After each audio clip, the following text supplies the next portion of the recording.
that the email servers of the Democratic Party headquarters had been hacked by Russian hackers.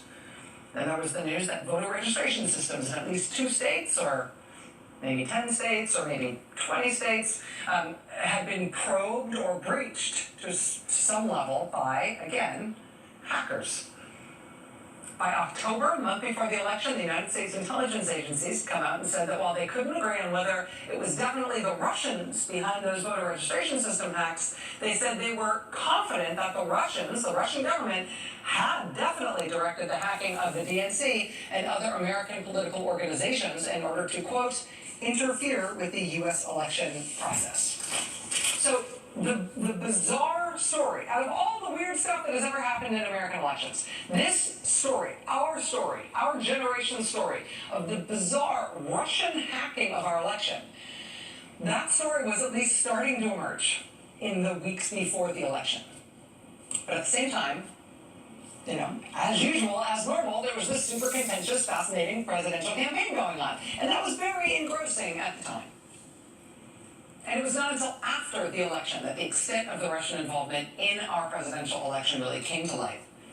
And that started with a startling report from the Washington Post that came out the evening of Friday, December 9th. A report that kind of blew all other news right out of the water. So we had a whole show planned tonight that had honestly nothing to do with this topic, but then the Washington Post just dropped this astonishing bombshell within the last hour. Now, if you haven't seen the show, I'm gonna put the headline up on the screen here so you can see it. I'm just gonna quote the lead directly here. The CIA has concluded in a secret assessment that Russia intervened in the 2016 election to help Donald Trump win the presidency, rather than just to undermine confidence in the U.S. electoral system. They're citing officials briefed on the matter. Quote, intelligence agencies have identified individuals with connections to the Russian government who provided WikiLeaks with thousands of hacked emails from the DNC and others, including Hillary Clinton's campaign chairman. This is stunning stuff, okay? I mean, this is just broken within the last hour in the Washington Post. They're reporting that the CIA not only concluded that the Russians intervened in the election, stole information, publicized stolen information to help Donald Trump win the presidency, but the CIA gave its information about Russia to the leadership in the House and the Senate. And the White House wanted to make a big public bipartisan stand against it, and Republicans said no. Mitch McConnell specifically said no. No, don't tell the public. And so we held the election with the leadership in Congress knowing full well what Russia was doing, and we all went to vote while they sat on that. Until now, until the Post published this tonight. That was Friday night, December 9th, 2016. Breaking news from the Washington Post. The first of many Friday nights when I would have to work late. Basically, since then, since December 9th, we have been in kind of a sustained period of very distracting, very engrossing political crisis. This has felt like a sustained political crisis. As since then, we have learned more and more and more and more about the extent of Russian involvement in the election and the investigations into the Trump campaign's contacts with Russia, both during and after the campaign. Watch the date stamps on these as these fly by.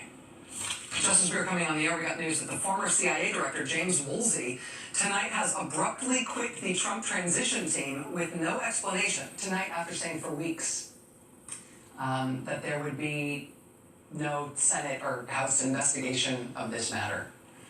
The Senate Intelligence Committee finally said, look into this.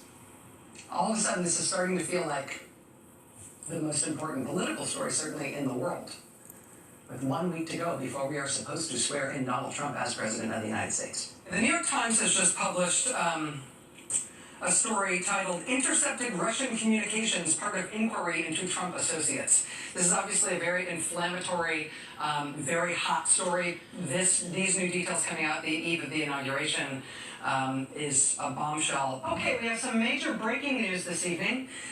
We have just been notified within the last minutes, while we were in our commercial break there, the acting Attorney General of the United States has just been fired. Okay, we've got some breaking news. A national security story just posted by the Washington Post about National Security Advisor Michael Flynn and his contacts with Russia. So we have some breaking news tonight that goes to the question not just of whether or not the National Security Advisor is about to be fired, but it also goes to how many people in the new administration knew the kind of trouble that National Security Advisor Michael Flynn was in. How many people knew about that and when they knew it? I want to bring you some breaking news that the New York Times just posted. This has just gone up since we've been on the air. I've just been marking it up with my trusty highlighter. We haven't prepared any graphics on this or anything, but let me just tell you what they've just reported, directly relevant to what we need to talk to Congressman Schiff about and what we were just discussing. Trump campaign aides had repeated contacts with Russian intelligence, is the headline. The operative word there being campaign. This is during the campaign. This is during the election. There's also some brand new breaking news right now from the Wall Street Journal. Can we put this article up on the screen, please? Did we make a full screen out of this? Yes, thank you. You see the headline there, spies keep intelligence from President Trump. They're not showing him that stuff because they're not sure, in short, if he can be trusted with it.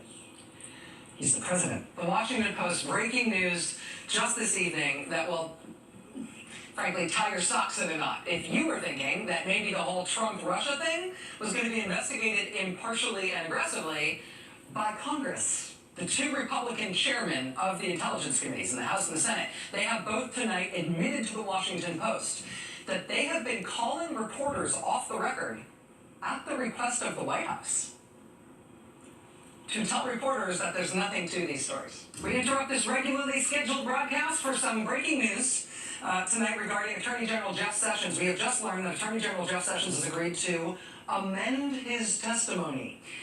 In his testimony at his confirmation hearing in the Senate in January, he now famously failed to disclose meetings he had with a Russian government official when he was asked about Trump campaign meetings with Russian government officials. Jeff Sessions told the Senate he didn't meet with any Russians, but he did. He now says he will go back and change his testimony. We are following the breaking news tonight that the fired National Security Advisor, retired Lieutenant General Michael Flynn, was fired from the Trump administration after only 24 days on the job. Tonight, he is asking for immunity from prosecution in exchange for his testimony in the Trump-Russia scandal. We have to start tonight with a little bit of breaking news, which has just been published by the Washington Post. Washington Post reports that a FISA warrant was issued last summer to monitor Carter Page's communications while he was an advisor for the Trump campaign. I'm never going to get another Friday night off in my life. I'm telling you, Friday nights are very news-heavy in the Trump administration. According to tonight's front page scoop in the Washington Post, Mike Flynn was warned explicitly that his conversations with Russian officials were, quote, undoubtedly being monitored by the FBI and by the NSA. There are interesting questions about what's happening with the Department of Justice and Paul Manafort, right? Is Jeff Sessions involved in any work at the Department of Justice concerning Paul Manafort, or is he recused? We can report tonight that the Justice Department will not say. We started asking yesterday. We asked throughout the day today. We have asked it 5 times in 5 different ways, including me making the request myself personally multiple times in as many different ways as I could think of it. They will not say whether or not he's recused. He is recused on Flynn, they say. He is recused on things related to the Trump campaign broadly. They won't say about Manafort. So we have some news to break tonight. Another subpoena has been issued as part of the ongoing investigations into President Trump's associates.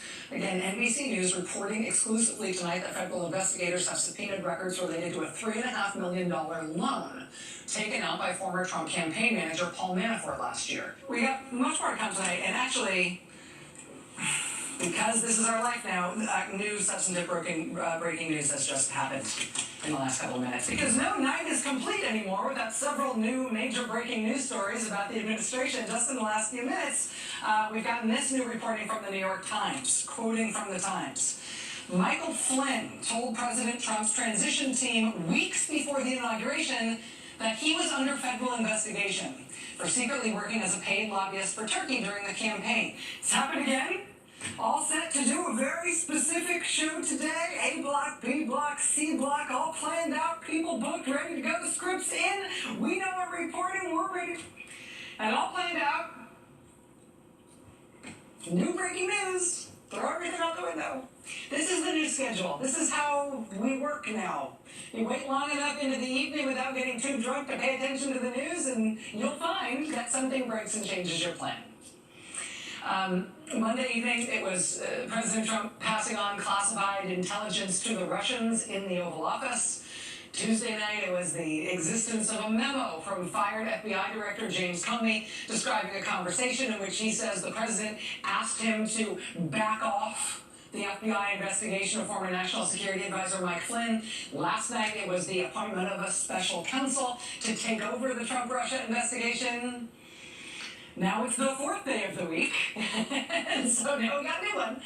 Tonight's scoop comes courtesy of Michael Schmidt at the New York Times. This story that he's just broken tonight, that's on the front page of the New York Times website, is that in addition to the alleged direct pressure by the president on Director Comey to kibosh the Mike Flynn Trump-Russia investigation, apparently the president, or reportedly the president, called the FBI director and pressured him to put out public word about Trump not personally being under investigation. NBC News reports tonight that Jared Kushner is now under scrutiny in the FBI's Trump-Russia probe. This is according to multiple U.S. officials.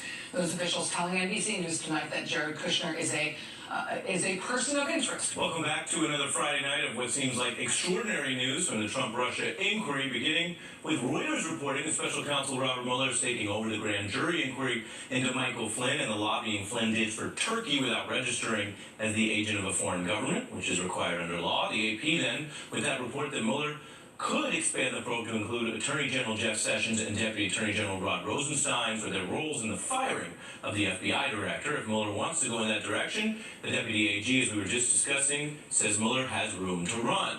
The AP reporting Mueller also taking over the criminal probe involving the former Trump campaign manager, Paul Manafort. They talk about dot connecting. This is I feel like this is one of those moments where we've been kind of bushwhacking through the forest for a long time, and all of a sudden we just came out onto a clearing, and we can see where we are. It's really sort of a landmark moment in terms of understanding this investigation, I think. Great to be back. And because we have to begin tonight, naturally, the universe has welcomed me back with late-breaking Trump-Russia news that has just broken in the Washington Post within the last hour.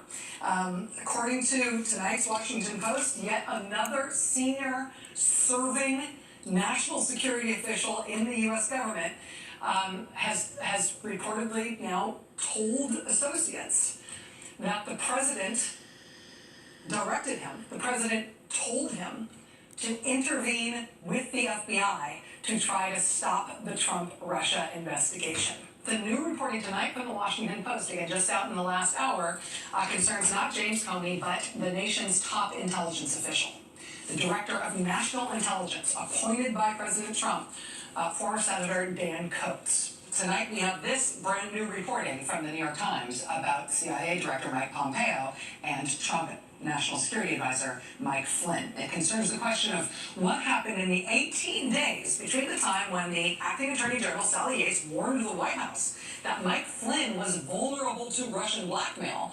What happened in the 18 days between when Yates gave that warning and when the White House finally fired him? This is your life, America. This is what your life has been like since December. You wonder why you've been a little stressed out over the past few months? Have you been following this news? It has been a long but gratifying 7 months for journalism, particularly the nonstop, it feels like nonstop breaking news from our excellent national treasure, world-class American newspapers like the Washington Post and like the New York Times. We have, as a country, we have covered a lot of ground over the last 7 months or so here on this show, covering these breaking news.